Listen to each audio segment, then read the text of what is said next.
Olá, pessoal. Hoje a gente vai falar sobre as infecções sexualmente transmissíveis, né? As antigas doenças sexualmente transmissíveis. Hoje se mudou a nomenclatura em relação à DST, né? Agora a gente chama de IST, porque nem sempre essas infecções elas vão aparecer com uma sintomatologia de doença. Então, a Organização Mundial de Saúde, né, OMS, ela declarou que esse nome é o mais correto atualmente. Então, o que são as ISTs, né? Vão ser algumas infecções que vão ser transmissíveis de uma pessoa para outra e principalmente através da relação sexual. A gente vai ver que tem outros meios de serem transmitidas, mas aqui a gente vai focar somente na relação sexual. E podem dar diversos tipos de sintomas, né? Desde uma coceira, dor de cabeça, dor no corpo.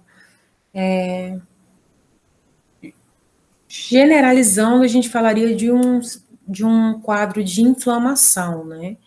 Então, pode dar manchas avermelhadas, febre, né? Bolhas, verrugas, aí vai variar de uma para outra. Essa íngua na virilha em relação aos nódulos linfáticos, né, que faz parte do nosso sistema imunológico, então eles acabam ficando inchados toda vez que a gente tem uma inflamação. E vão aparecer também algumas dores, ardência ou incômodo durante o ato sexual ou a urinar. A vontade frequente de urinar, ela também pode aparecer, assim como também pode aparecer com uma inflamação urinária, né? Então, não é um sintoma específico também. Porém, algumas dessas doenças, elas não vão apresentar sintomas, ou elas vão apresentar sintomas muito tempo depois, né? Como a gente vai ver no caso da AIDS. Então, não é porque a pessoa não tem sintomas que ela não tem uma IST. Então, o certo seria fazer exames, né? Toda vez que tiver uma relação sexual desprotegida, ir no médico, pedir todos os exames para verificar se teve uma contaminação. E se teve, né, tem que avisar o parceiro sobre a doença, para que o parceiro ou a parceira procure um médico e também consiga ser tratado. Então vamos começar. A primeira que a gente vai falar é a gonorreia, ou também chamada de blenorragia, né? Gonorreia é o nome mais comum. E agora a gente vai falar de uma série de doenças, e assim, eu acho importante vocês prestarem atenção quem é que está causando essa doença, né? Então, pode ser uma bactéria, pode ser um vírus, pode ser um fungo, pode ser um protozoário. Então, seria importante prestar um pouco de atenção nisso, né? Apesar de que vocês vão se aprofundar realmente nesses fatores quando vocês entrarem no segundo ano. Então, no segundo ano, a gente fala, né, sobre as bactérias, os vírus, os fungos, os protozoários, e a gente se aprofunda nessas doenças, né? Mas é bom prestar atenção qual desses causam a doença específica, né? Então, eu vou focar aqui quando eu falar sobre isso, até porque vocês já vão se preparando aí, né, para o conteúdo do segundo ano, e que também, caso caia alguma questão falando sobre isso, vocês já estão preparados. Então, a gente vai falar que a gonorreia é causada por uma bactéria. Então, a gente está falando de bactéria. A bactéria, no caso, vai ser essa Neisseria gonorrhoeae. Outra coisa assim, importante vocês saberem, né? Essa aqui seria mais ou menos a espécie da bactéria que causa essa doença, né? Então, o primeiro nome ele tem a ver com o gênero e os dois nomes juntos a gente fala de espécie. E toda vez que a gente falar de espécie, a gente vai estar escrito a primeira palavra com a letra maiúscula A segunda palavra pode ser letra maiúscula ou minúscula, né? Vai ter uma diferença, vocês vão estudar isso melhor no segundo ano. E sempre vai estar em itálico ou sublinhado, então tem que estar sempre em destaque no texto. Então, essa bactéria, ela pode provocar uma inflamação na uretra, na próstata e no útero. Então, essa aqui é a carinha dessa bactéria, né?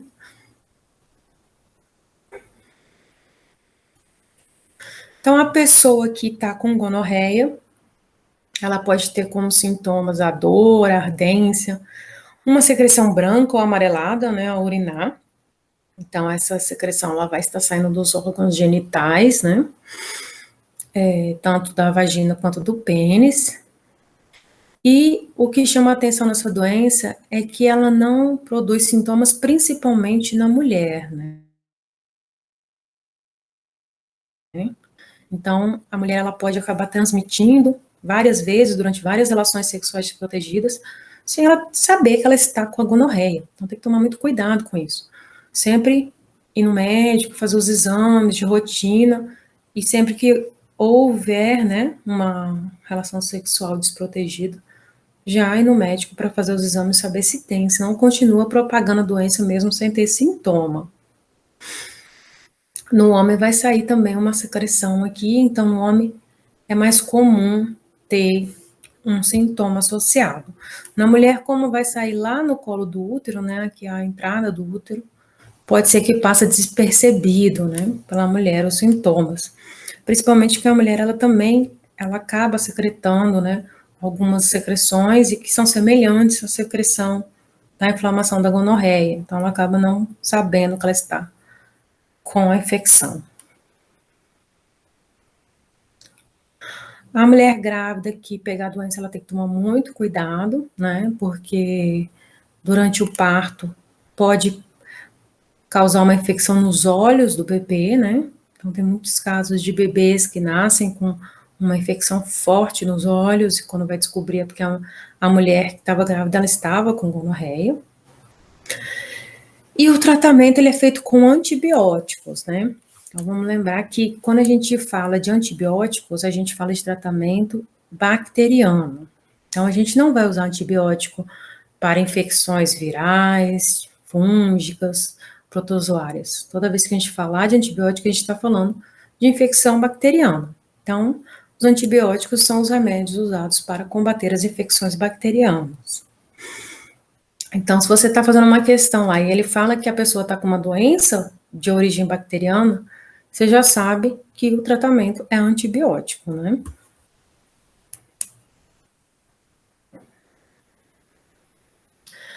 A segunda doença que a gente vai ver são as infecções por clamídia. A clamídia também vai ser uma bactéria, então ela tem essa cara aqui, ó. Ela chama a bactéria Chlamydia trachomatis, e ela pode causar infecções também na uretra, né? Que a gente chama de uretrite, nos olhos e nos linfonodos. Esses linfonodos que geralmente são afetados são os linfonodos da região genital. Então, aqui na nossa virilha, né, digamos assim, a gente tem alguns linfonodos ali e eles acabam ficando inchados, né? Eles acabam ficando maiores do que o normal quando tem uma inflamação. Isso é uma indicação de que está tendo alguma inflamação naquela região. E as mulheres têm que tomar cuidado com essa doença porque ela pode causar esterilidade, né? Por quê? Então, quando essa bactéria ela sobe aqui pelo útero, né, ela acaba se alojando aqui nas trompas, né, ou nas tubas uterinas, e acaba causando um processo inflamatório, na qual impede que os óvulos atinjam o ovário e o espermatozoide atinja o óvulo, né, ou o ovócito secundário, como a gente viu. Além disso, vai causar uma inflamação generalizada aqui, né, no órgão genital, causando uma dor, uma ardência urinar, ou até durante o ato sexual, né? As inchações nas ínguas, né, que são os aumentos dos nódulos.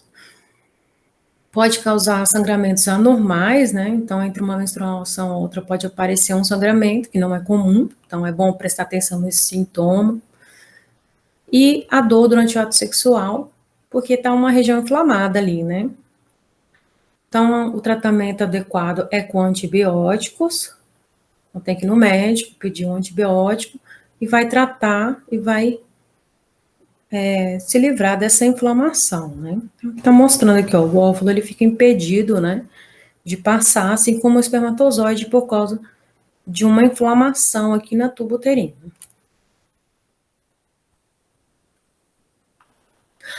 Outra doença que a gente vai ver é chamada de candidíase ou monilíase, né?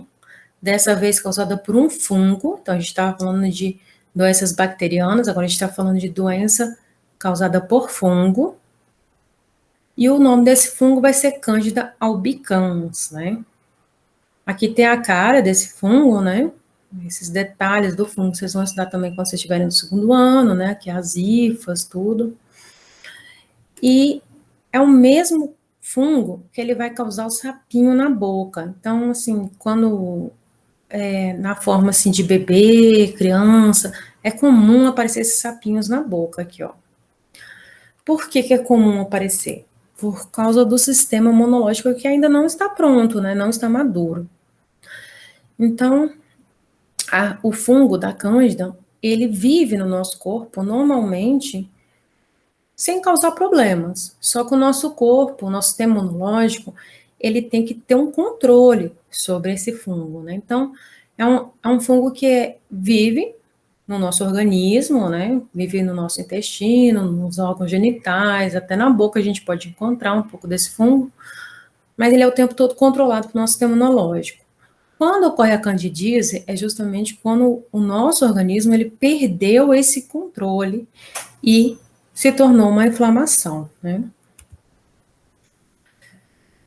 Então, o que vai acontecer? Esse fungo ele vai gerar uma inflamação aqui no canal genital, vai fazer com que libere uma secreção esbranquiçada, e não só isso, né? Vai ser acompanhada de muita coceira nos órgãos genitais. No caso do homem também vai causar uma inflamação, ficando vermelho e com muita coceira. Então, quando você está sentindo muita coceira, né, nessa região genital, junto com uma secreção esbranquiçada, provavelmente você está com uma contaminação da candidíase. O tratamento ele é feito com cremes, né, e outros medicamentos contra o fungo. Então, você pode tomar remédio de uso oral, né, para combater o fungo, e cremes de uso local, né. É uma doença bem comum, né, principalmente porque a gente vai lembrar que os fungos, eles gostam de locais muito úmidos e quentes, né, então a região genital é um ambiente úmido e quente, então é um ambiente que eles vão acabar se replicando com muita facilidade e acabar perdendo esse controle. E mesmo que a pessoa se controle, tenha uma higiene correta, né, um sistema imunológico bom, ela pode acabar pegando, né, de forma rápida, fácil, através da relação sexual. Outra doença que a gente vai falar, e agora sim uma doença muito séria, é a chamada sífilis, né? Então, a sífilis ela é causada por uma bactéria, ó, voltamos para a bactéria, o nome dessa bactéria é Treponema pallidum, né?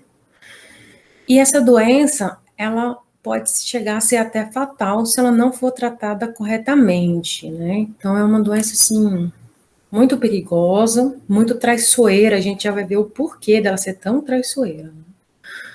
Ela pode ser passada por relação sexual, que é o mais comum, né? Por transfusão de sangue é mais difícil, e até da mãe para o feto, no caso, né, de uma gravidez. Quando a gente fala, assim, de transmissão da mãe para o filho, a gente chama esse tipo de transmissão vertical. Então, toda vez que vocês ouvirem falar sobre transmissão vertical, é esse tipo de transmissão, da mãe para o filho. Então, podendo causar problemas físicos e mentais na criança. Então, é uma doença muito séria, né? Aqui está a cara dessa bactéria, né? Aqui está no microscópio. A gente vê aqui com detalhes, né? Um microscópio de varredura. E ela tem esse formato, assim, parece uma molinha, né? A gente chama esse tipo de bactéria de espiroquetas. Ela tem muita semelhança com uma mola, né? É uma bactéria bem interessante, assim, de ver. E a gente vai ver que as sífilis, ela vai ter vários estágios, né? Então, ela vai ter o estágio 1, o estágio 2 e o estágio 3. Então, a gente vai ver cada estágio que acontece, né?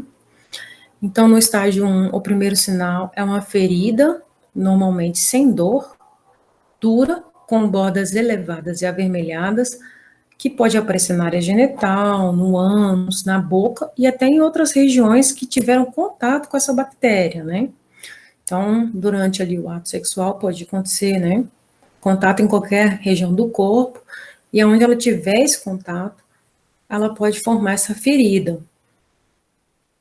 Então, é uma ferida que ela pode aparecer assim, do nada, e o problema é que durante mais ou menos 2 a 6 semanas, ela some. Então, a pessoa ela não fez nenhum tratamento, ela não sente dor, né? A ferida não tem dor, e ela acaba sumindo. Então, a pessoa ela tem a impressão de que era uma bobeira. Então, ela não faz exame, ela não vai no médico, porque ela sumiu, né? A gente acaba achando que algo preocupante é aquilo que não some sem tratamento, mas na verdade ela some, mas a infecção continua dentro do organismo. Aí passa um tempo, né? Aquela ferida sumiu. Entre 2 a 6 meses vão aparecer mais feridas. Dessa vez não vai aparecer uma, vão aparecer várias feridas, né? Pode aparecer nas palmas das mãos, em outras regiões do corpo e até na boca. A pessoa vai ter uma febre, dor de garganta e uns outros sintomas de inflamação. Só que muita gente não dá importância, né? Esse já é o estágio 2, porque isso aqui vai desaparecer também entre 2 a 6 semanas. Então a pessoa fala assim: ah, vou esperar um tempo, né?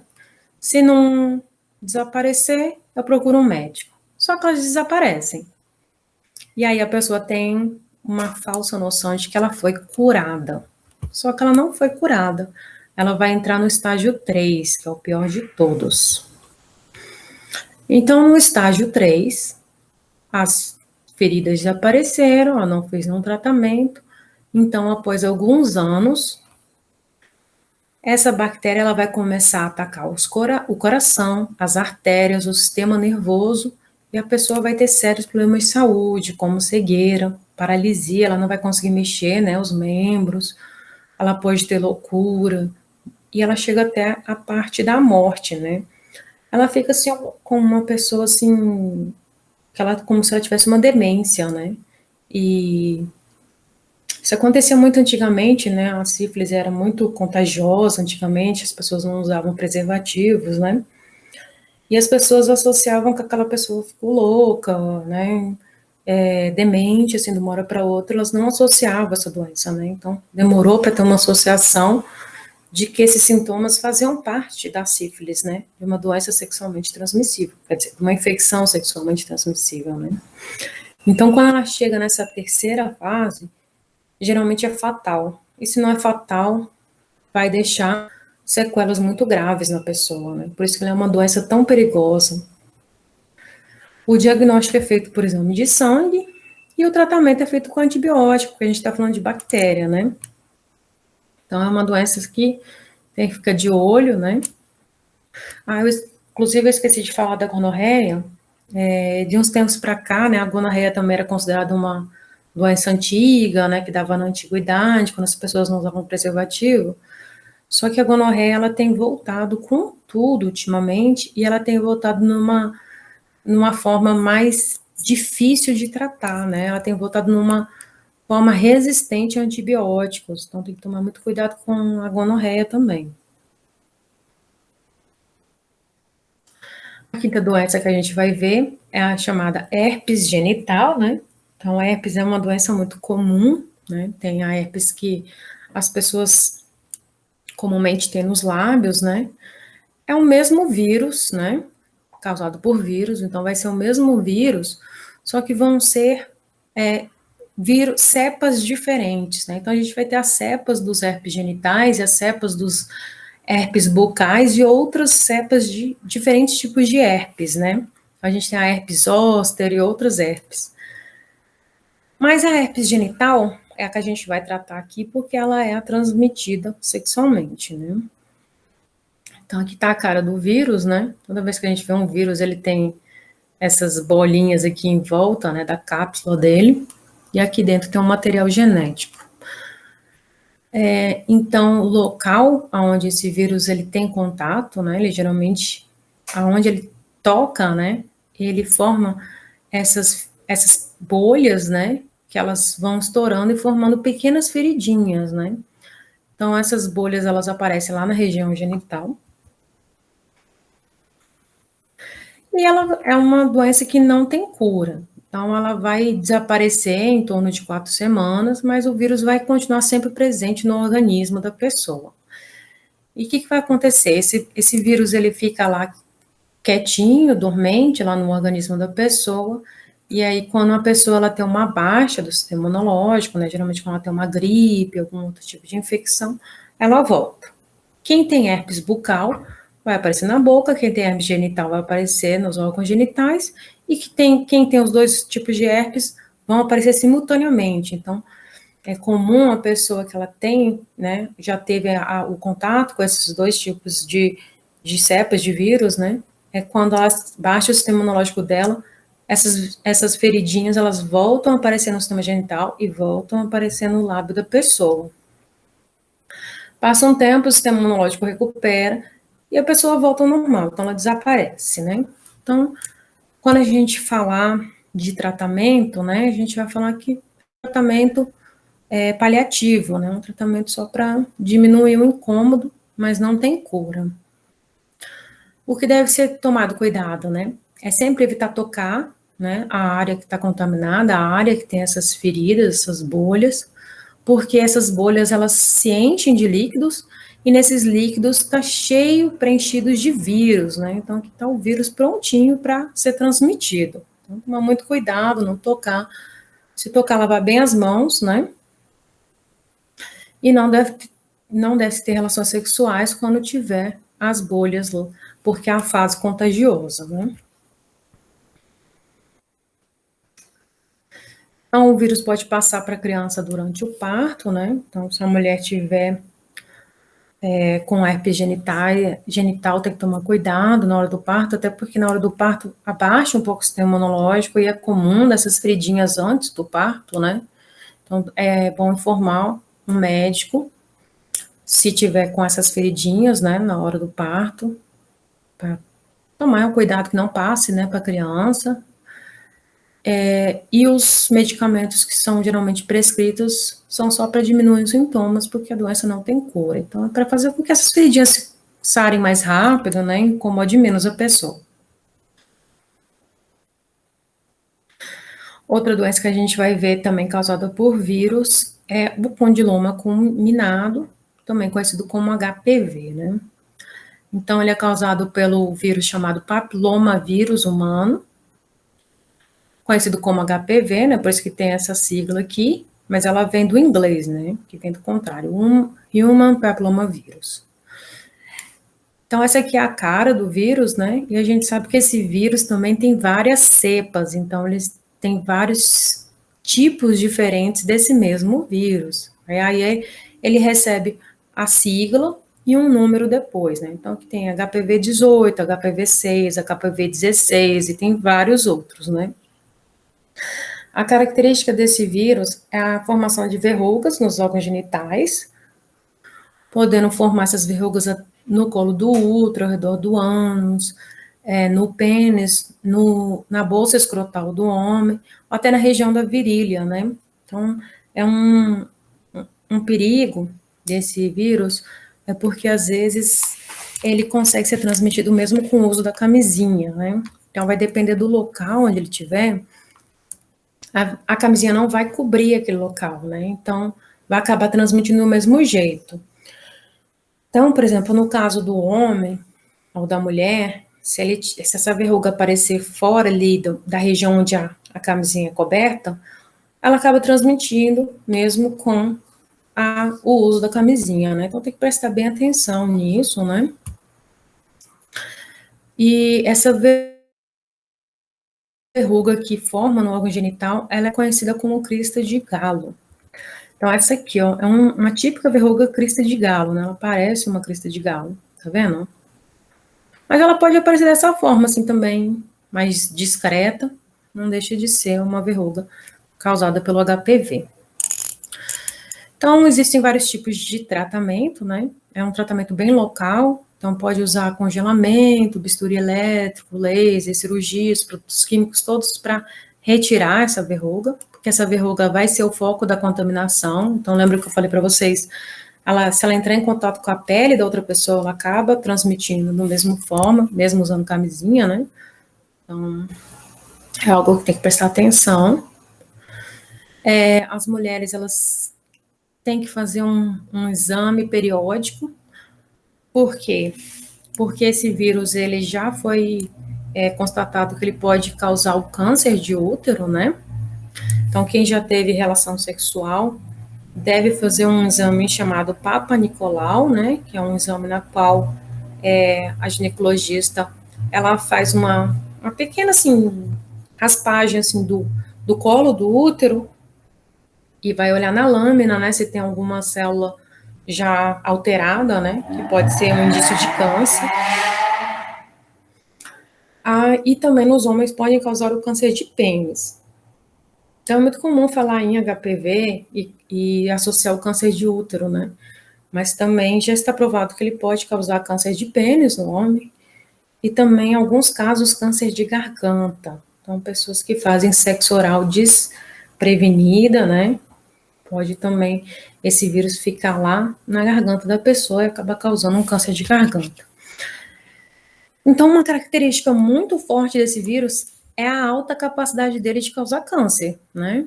Então, ele vai lá, altera as células, altera o metabolismo dela e causa câncer. Então, apesar de ser um vírus muito comum, é um vírus muito perigoso. Então, aqui está falando de novo, né? Mulher que estiver grávida, já teve HPV, tem que falar para o médico para fazer um plano, né, na hora do parto, porque pode causar problemas para a criança que vai nascer. E a gente já sabe que existe a vacina contra alguns tipos de HPV.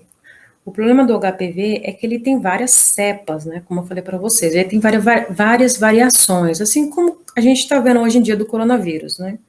Esse novo coronavírus, ele tem várias cepas, várias variações, variantes, né, que eles chamam. Essas variantes, a gente diz que eles pertencem à mesma espécie, porém, eles têm pequenas variações na forma dele, né, alguma proteína, alguma coisinha diferente, já forma uma variante diferente. E esses vírus que têm alta capacidade de produzir variantes diferentes, a gente tem que ficar de olho, né? É o caso do HPV, assim como do novo coronavírus. A vacina não vai proteger contra todos, mas vai proteger contra alguns que já é importante. Inclusive, essa vacina, ela foi criada para proteger contra aqueles que têm uma maior propensão de causar câncer, né? Então, a gente vai ver que dentre essas variantes, algumas têm maior propensão de causar câncer do que outras. Então, essa vacina, ela foi criada justamente para combater essas que têm maiores propensões de causar um câncer na pessoa. Mas essa vacina, ela é geralmente aplicada nas meninas de 9 a 15 anos e os meninos de 12 a 15 anos. Por que tem uma faixa etária aqui para tomar essa vacina? A causa principal é porque essa vacina ela tem que ser tomada antes do início das relações sexuais, porque ela é uma vacina de proteção, não de cura. Essa doença não tem cura, né? A gente vai ver que a maioria das doenças virais de relações sexuais, né, elas não têm, transmitidas, né, por relações sexuais, elas não têm cura, assim como o HPV. Então, como ela não vai curar, ela só vai proteger, ela é mais eficiente quando a pessoa ainda não teve contato com o vírus. A partir do momento que a pessoa já teve o contato com o vírus, né, então a pessoa, né, o governo, ele acredita que a partir do momento que você já teve a sua primeira relação sexual, você já teve o contato com o vírus, aí a vacina ela acaba não tendo o efeito que deveria ter. Então, quem não teve relações sexuais ainda podem tomar a vacina do HPV, né? É dado pelo SUS, então é só procurar um posto de saúde. Outra doença que a gente vai ver é a hepatite B.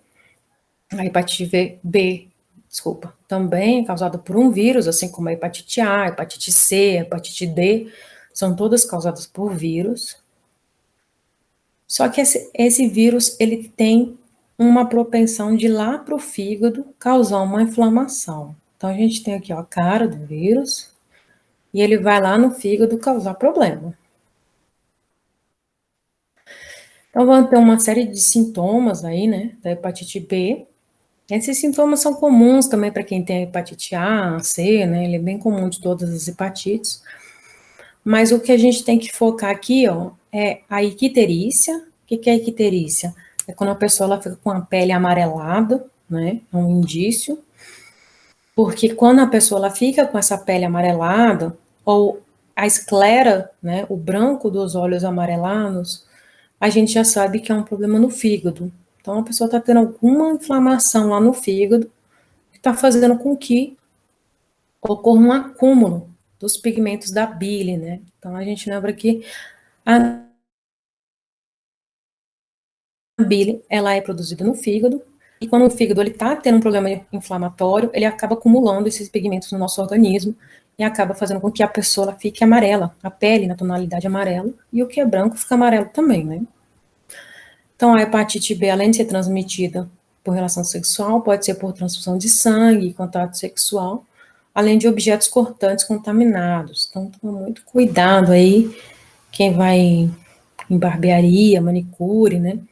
Barbearia aí, os meninos que vão fazer barba, as meninas que vão fazer unha, toma muito cuidado com esses objetos aí que podem estar contaminados. Além disso, pode passar da mãe para o filho, né? A transmissão vertical no momento do parto. Então, a gente está repetindo sempre a mesma coisa, né? Toma muito cuidado na hora do parto com essas doenças sexualmente transmissíveis, né?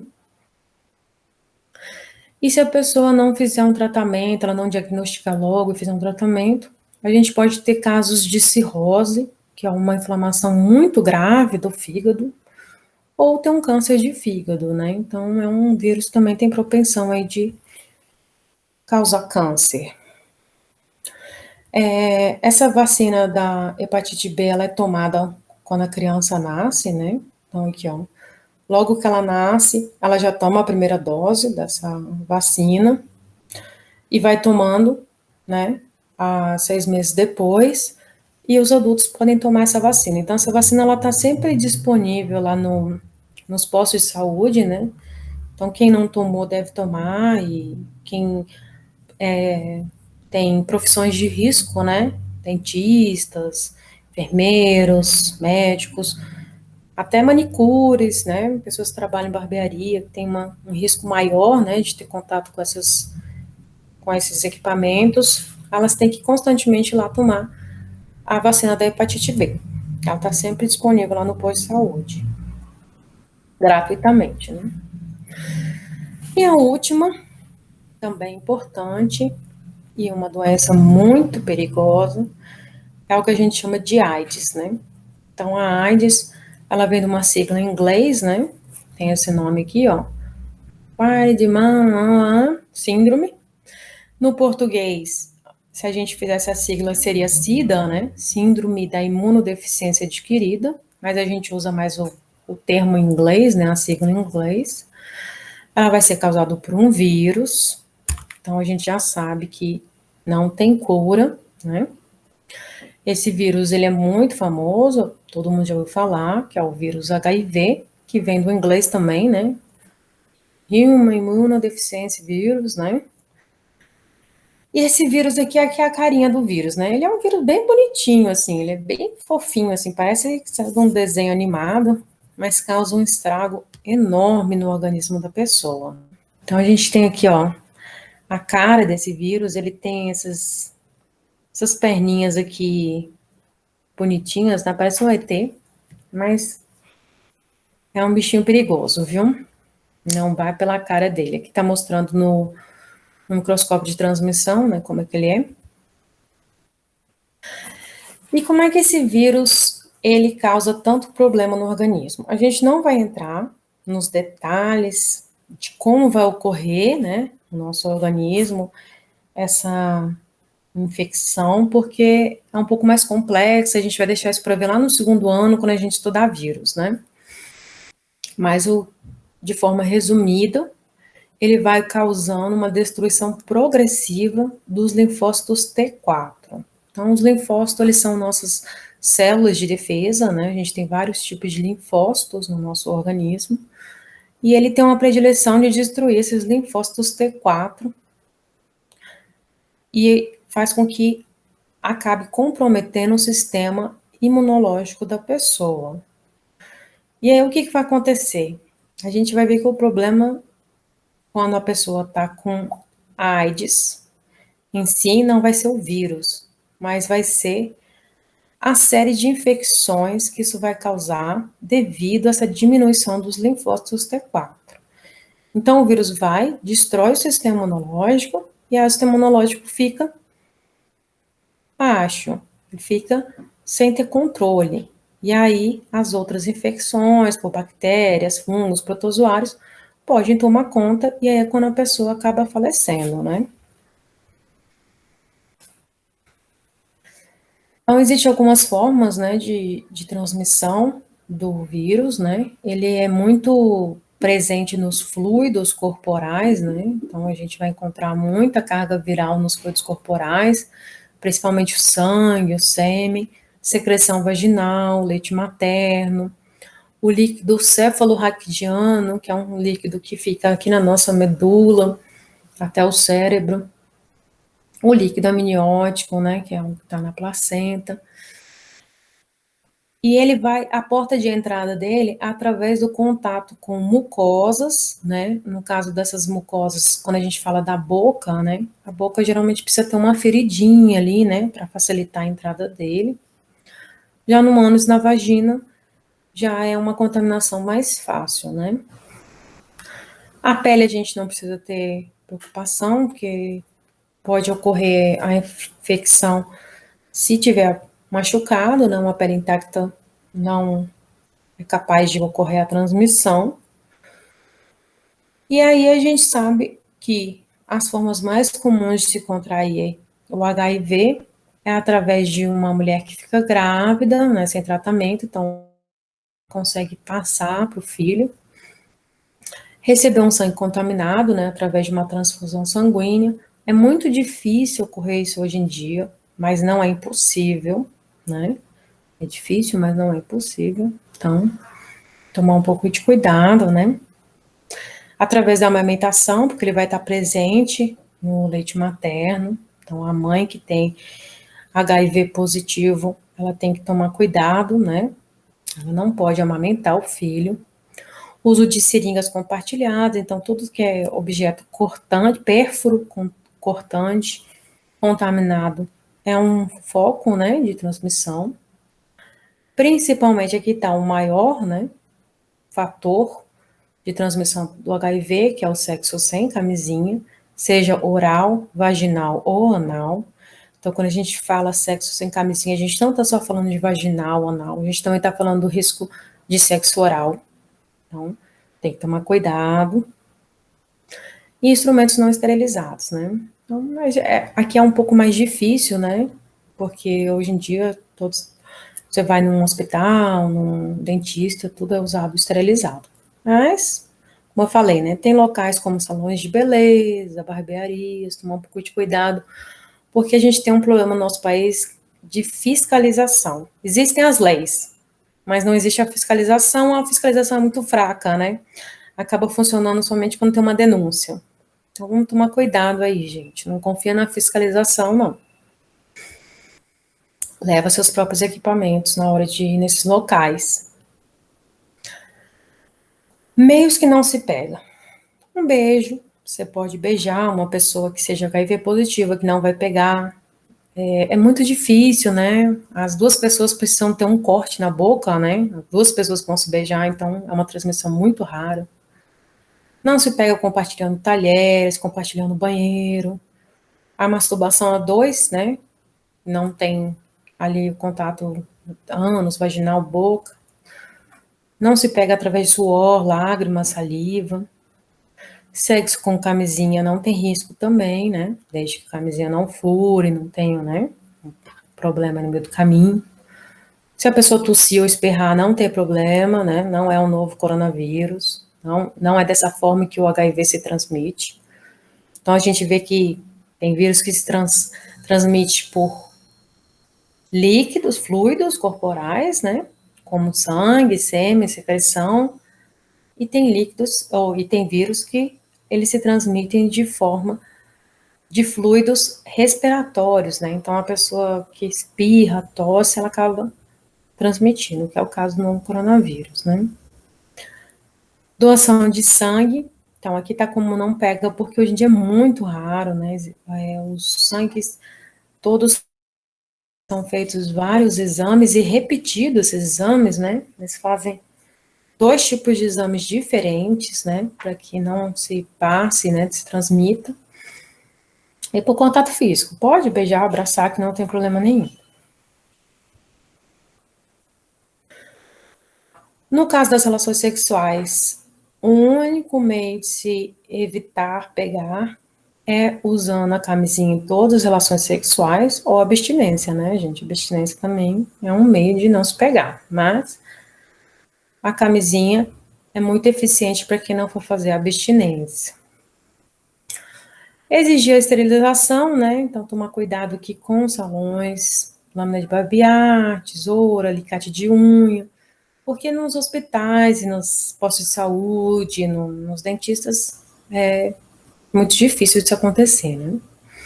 Então, o que ele fala, os médicos por médico dentista, mas a gente sabe que é mais difícil, né? É um ambiente que já tem, né, uma cultura de se usar objetos que são esterilizados, né?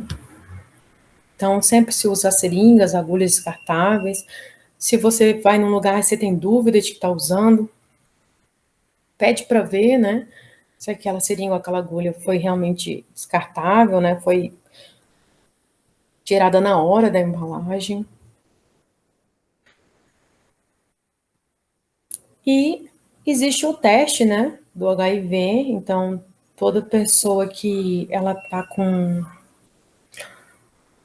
uma dúvida se ela foi exposta ao vírus ou não, né? Ela deve fazer o exame de HIV. Esse exame geralmente ele é feito em duas etapas, né? Para que não dê falsos negativos ou falsos positivos, né? Então, toda vez que for fazer um exame de HIV, ele vai ser testado duas vezes.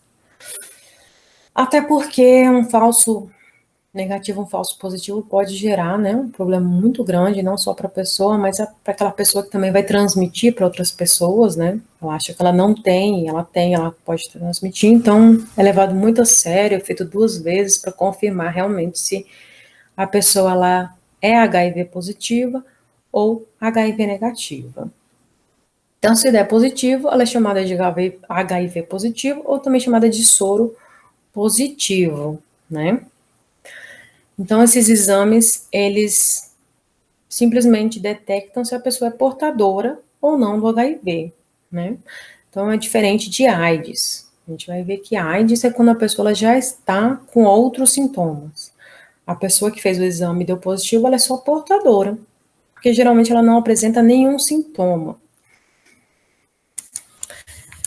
Então, o que pode acontecer, né? A pessoa, ela se expôs ao vírus, né? Ela teve uma relação sexual desprotegida, vamos dizer que ela teve hoje essa relação sexual desprotegida, e mais ou menos daqui a uma semana, 15 dias, ela vai ter, assim, uns sintomas tão leves, que ela pode até confundir com uma gripe, né? Vai dar assim, um cansaçozinho, uma dor de cabeça, uma dor de garganta, mas assim, é tão leve que a pessoa não vai ter consciência de que aquilo já é um primeiro sintoma, né? Do contato com HIV. E aí passa batido. Anos depois é que o sistema imunológico começa a dar problema e aí começa a se adquirir aquelas doenças que são oportunistas, né? São aquelas doenças que elas se aproveitam do sistema imunológico fraco para contaminar a pessoa. Então, a pessoa ela não morre de AIDS, né? Ela morre das doenças oportunistas. E como ela demora muito tempo para apresentar esses sintomas, ela acaba transmitindo para outras pessoas. Então, é muito importante, toda vez que achar que teve uma relação desprotegida, que teve contato com o vírus, fazer o exame já, para não passar para frente. E lembrando, né, antigamente, logo no surgimento, né, da AIDS, as pessoas achavam que só certos grupos de pessoas tinham, né, AIDS. Hoje, depois de muitos anos, né, a gente sabe que a AIDS não tem cara, não tem cor, não tem sexo, não tem idade. Qualquer pessoa pode ser portadora do HIV, né? Fica atenta aí. Então, aqui está falando, depois de muito tempo, né, aquele vírus lá no organismo destruindo os linfócitos, depois de anos, eles destruindo, o organismo ele vai perdendo aquela capacidade de produzir novos linfócitos e se proteger de outras infecções. E aí surgem as doenças oportunistas, né? Então, a pessoa pode acabar tendo uma tuberculose, que é uma doença bacteriana, uma pneumonia, que é uma doença bacteriana, é muito comum pessoas com HIV terem constantes pneumonias repetidas, né? Pneumonias, por causa que ela está com um sistema imunológico muito fraco, então qualquer bactériazinha já toma conta. Diarreias crônicas, né? A pessoa tem muita diarreia, meningites, algumas herpes, candidíase oral. Então a gente sabe que essa candidíase oral ela é mais comum em crianças, né, bebês e crianças, por causa do sistema imunológico fraco, né, um sistema imunológico imaturo. Então, quando a gente vê um adulto tendo essa candidíase oral, frequentemente, gente, não vai ter uma candidíase oral única e já achar que está com AIDS, né? Lembra que, assim, é uma candidíase oral frequente, você chamar atenção, né? Toda doença que começa a se repetir na gente já é um sinal vermelho, de alerta. Se você está tendo algum problema que está se repetindo muito, pode procurar um médico que está tendo algum problema. Então, a partir do momento que surgem esses sintomas, né, a gente chama de AIDS. Então, não confundir HIV positivo com AIDS, né? HIV positivo é a pessoa só portadora do vírus. AIDS é quando ela já está com outros sintomas, ela já está com as doenças oportunistas, né? Ela está tendo constantemente infecções de outros organismos. Então, às vezes, bactérias, como pneumonia, muito comum. Às vezes, aqui, ó, ele fala amebas, giardias, né? São protozoários. Às vezes, candidíase, que é fungo, né? Ou até mesmo por outros vírus, como a herpes, a meningite também. A meningite, ela é viral ou bacteriana. Vou prestar muita atenção nisso. E é aqui que mora o perigo, né? Então, a gente já sabe que existe remédios, né, para se tratar o HIV, mas não tem cura. Então, esses remédios, eles não vão trazer a cura da doença. Eles vão somente fazer com que a pessoa consiga ter uma melhor qualidade de vida. E o que é essa melhor qualidade de vida? Esses coquetel de remédios que a gente chama, por que é um coquetel, né? Porque são muitos remédios que a pessoa toma, né? Cada um tem uma função. Ele faz com que abaixe a carga viral da pessoa. Então, ela tem menos chance de transmitir, ao mesmo tempo, se ela está com uma carga viral baixa, ela não tem tantos linfócitos destruídos. Então, o sistema imunológico dela fica mais forte, né? Então, o intuito desses remédios, esses antirretrovirais, é fazer com que a gente diminua a quantidade de vírus que tem no organismo daquela pessoa, para que ela consiga não ter um sistema imunológico mais forte e não tenha as doenças oportunistas. Então, ela consegue ter uma qualidade de vida melhor. Só que tem um porém. São muitos remédios que a pessoa tem que tomar todos os dias Não é um remédio que você vai tomar, eu vou tomar hoje, depois eu tomo daqui a 3 dias, daqui a uma semana. Não. Todos esses remédios têm que ser tomados diariamente e nem todas as pessoas se adaptam a esses remédios, porque eles são remédios fortes, né? Então tem muita gente que cansa de vômito, passa mal, tem febre e acaba não se adaptando ao tratamento. E isso faz com que ela possa ter a AIDS a qualquer momento, né? Então, não veja isso como uma cura, não existe cura, né? Além disso, até hoje, não conseguiram se produzir uma vacina eficiente, né? Por que uma vacina eficiente? Porque esse vírus, ele consegue fazer mutações muito rapidamente, né? Então, é um vírus que constantemente ele está fazendo mutação. E aí que tá um problema, né? Hoje, com o novo coronavírus, a gente consegue ver bem claramente isso, né? Essa pandemia, claro, né? Tem diversos problemas aí, a gente sabe muito bem, não precisa nem discutir isso, mas falando cientificamente, fez com que as pessoas tivessem um maior conhecimento científico. Então, a gente sabe que mutações virais são um problema para a produção de vacinas. Então, quando a gente produz uma vacina, né, a gente produz com alguns elementos que compõem o vírus. Então, a gente pode produzir uma vacina com uma proteína do vírus, com um pedaço de RNA, com um pedaço da cápsula do vírus. E aí, se esse vírus começa a fazer muitas mutações, o nosso organismo não sabe reconhecer como um meio de se proteger, né? Então, acaba dando problema. Esse é um assunto mais complexo para a gente discutir depois, né? Não vou explicar agora. Mas esse é o problema que tem impedido a produção de uma vacina. Então, o dia que surgir, né, uma vacina que consiga, pelo menos, cobrir uma grande variantes, né, do HIV, talvez ela venha para o mercado. Mas, além disso, a gente tem que ser realista e ver um outro lado, né, em relação a essa produção de vacina, né. O novo coronavírus, ele também é um vírus que tem mutações, né, tem suas variantes, e mesmo assim houve um interesse muito grande na indústria farmacêutica em produzir vacina, né, em fazer estudos, recordes e testes, e hoje está sendo aplicado no mundo inteiro diversas vacinas.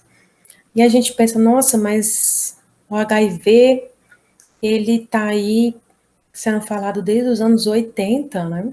80, a gente está em 2021, tem mais de 40 anos aí do HIV. Por que não teve esse interesse tão grande, né, em se produzir essa vacina? Mesmo sabendo que o HIV é uma pandemia, né? O que é uma pandemia? Uma doença que chegou no mundo inteiro, descontroladamente. Então, a gente tem um outro lado da falta de interesse das indústrias farmacêuticas. Por que elas têm uma falta de interesse em produzir essa vacina? Por causa exatamente disso aqui, ó. Coquetéis de remédio. O que é mais lucrativo para uma empresa? É dar uma vacina para uma pessoa e ela não mais se preocupar com essa doença pro resto da vida? Ou ela passar o resto da vida sem cura tomando esse coquetel de remédio? E aí fica a pergunta para vocês, né? Lembrando que a camisinha é o meio mais eficiente, né, para prevenir essas doenças transmitidas, essas infecções, né, a gente não perde o costume, né, essas infecções transmitidas por relações sexuais. E obrigada, um abraço para todos.